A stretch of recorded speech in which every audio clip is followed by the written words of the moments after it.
It's time for Around the Ozarks News, brought to you by the Springfield-Greene County Park Board, Blue Current, and Thompson Sales.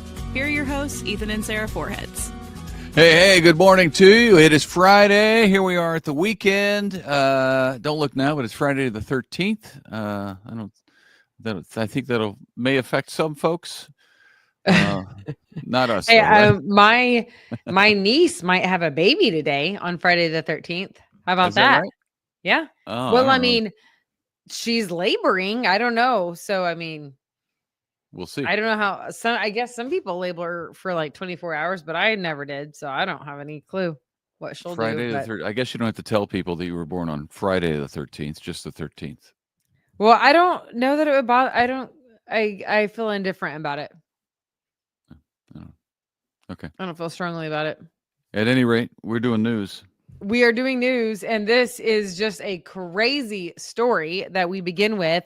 29-year-old Travis Timmerman was apparently held captive in Syria for 7 months.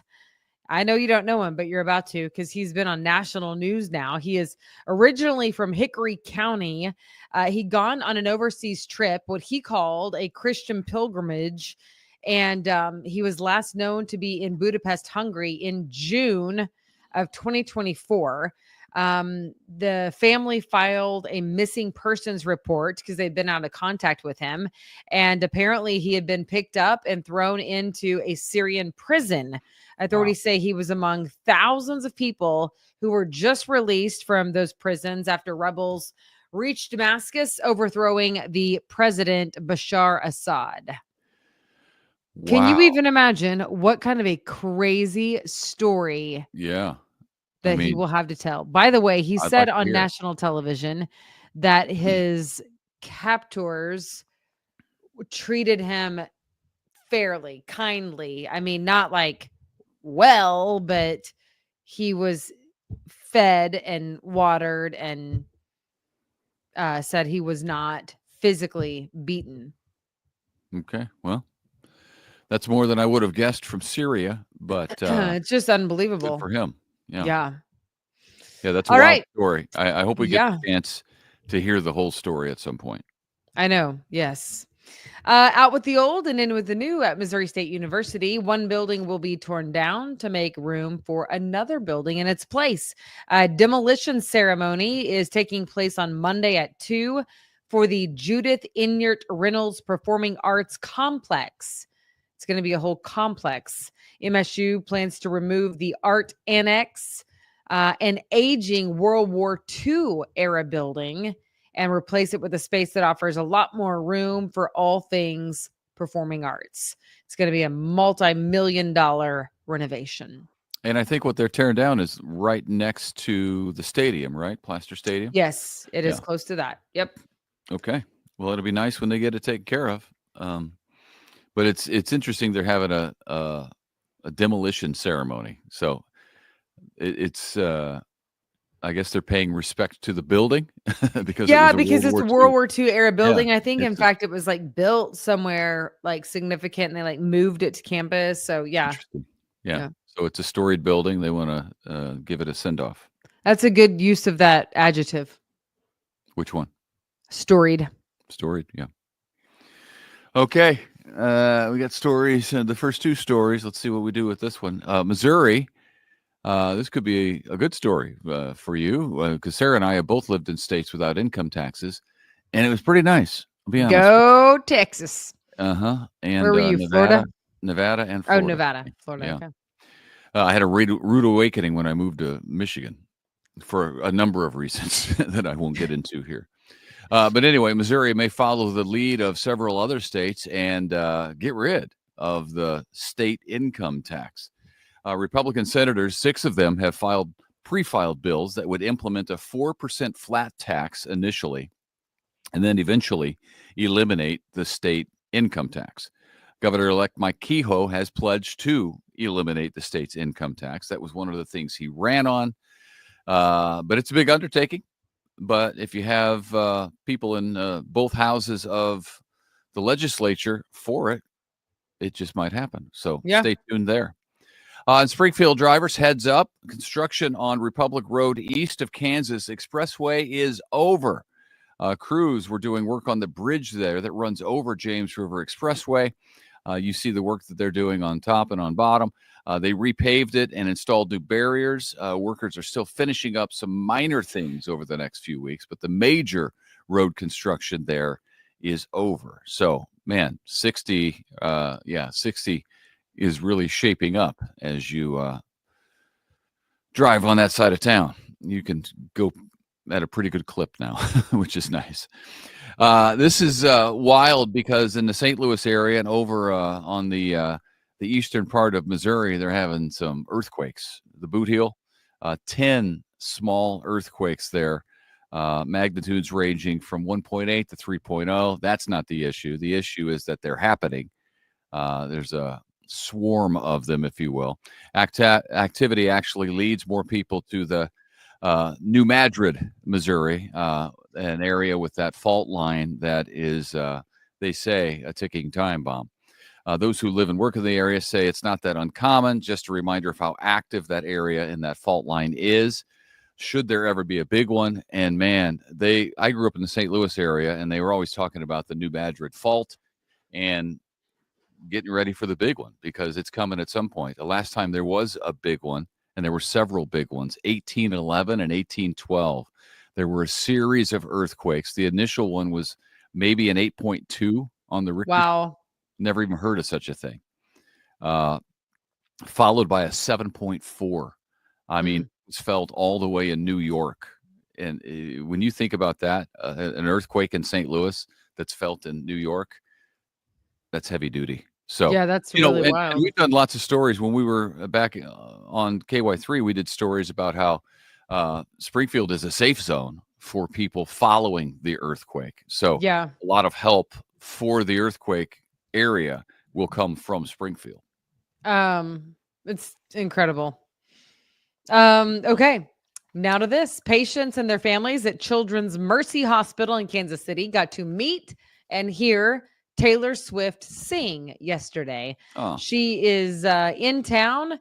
It is her 35th birthday today, so she's spending time with her boyfriend, Travis Kelce, and went to the hospital to sing to some of the kids who are there and their families. It's pretty cool. Well, that's nice of her. Yeah, that would be so cool to be able to, especially when you're there and you're down in the dumps, to get a special visit. So absolutely. Yeah. And today is Tay-Tay's 35th birthday? Is that what you said? 35? What did you say? What did you just say? T Swift is 35 now? Is that what you're telling me? Yeah. Wow. I remember when she was a teenager. That seems like that happened fast. I don't know that I've accomplished as much of her in that same span of time. Yeah. I think that goes without saying. What are you doing with your life? Well, I ain't doing what she's doing. We have some fun weekend events to tell you about. We finally made it to Friday. Doesn't it feel like, oh, thank you, Lord, for Friday. That's all. Yes. The Downtown Springfield Association is doing their trip down Gingerbread Lane tomorrow. It is at the Springfield Christmas Parade at 2:00. That starts at 2:00. It is a full day of holiday activities for the neighborhood. And it's going to be a great time. So if you want to check that out, you can look at our events calendar aroundtheozarks.com. Check out the events tab, and you can click on Saturday's date and see all sorts of things that are happening. There's a lot of Christmas stuff going on. Jingle's still happening. Jingle's still happening. Oh, the Gardens Aglow still happening. The Gingerbread House Village that we told you about at the E-Plex. I mean, truly, there's a lot going on. Santa Weekends, we told you about that yesterday, which happens on the square tonight and tomorrow night, where you can go ride the Santa and the Springfield Holiday Express. So the lights at Findlay River Park, where we used to take the kids, you used to take them there several times a day, didn't you? Oh man, when they were little, I used to put them in that stroller and I would run with them because they loved to be outside, and will you just bundle up and go walk through the lights that everybody else was driving through? Yeah. Yep. Yeah. And you know what? And now I have 3 kids who love the outdoors. So There mission you go. accomplished. It worked. Yeah. Okay, we want to congratulate our winner for the Branson Bowl. Okay. Are you ready for this, Ethan? Yeah, I'm ready. Megan from Springfield wins the Justin Ross signed jersey, along Nice. with some Branson as the official vacation destination of the Kansas City Chiefs custom gear. Nice. And we are so excited for Megan. Congratulations to you. Thank you so much for playing. Yeah. And don't forget, Deck the Halls is still going on, or Deck the Ozarks, I should say, still going on at aroundtheozarks.com.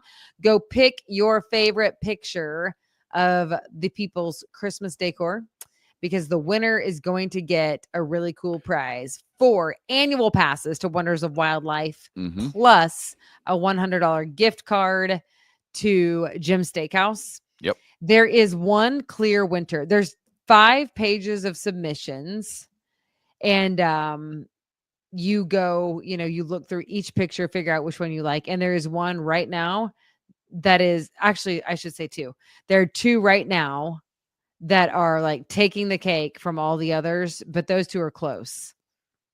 So it's going to come down. I think it's going to basically come down to 2 different ones. All right. Well, they could use your vote. So go to aroundtheozarks.com, click on contests, and then vote away for the picture of your choice. Yep. And while you're doing that, we're going to take a little time off over the next couple of weeks. We have a ski trip planned in Colorado. We're looking forward to that. We love to take the kids out there. It's a favorite thing to do as a family. And the kids are still young enough that they stay with us on a ski trip. I think eventually they'll become cool teenagers and they'll take off on their own and do like black diamond moguls. And we can't do that anymore. I'm too old. I mean, I don't care to do it on the snowboard, but you lead them there. That's what you did last year. It's fine. Well, I know, but my point is that they stay with us right now, which is fun. So we get to spend the whole day as a family skiing together, and it's a great time. So we're going to do that. We're going to enjoy Christmas. We hope you do the same. We're going to have the news covered here, so make sure you come back and check out Around the Ozarks News, because the news will be here every day, probably except for Christmas Day. But you make your own news on Christmas Day, okay? And that's right. Have a great Christmas, and we'll see you right prior to the new year. I think we'll be back. So thank you so much for this year and for watching and listening. We appreciate you so much. See you. Yes. God bless.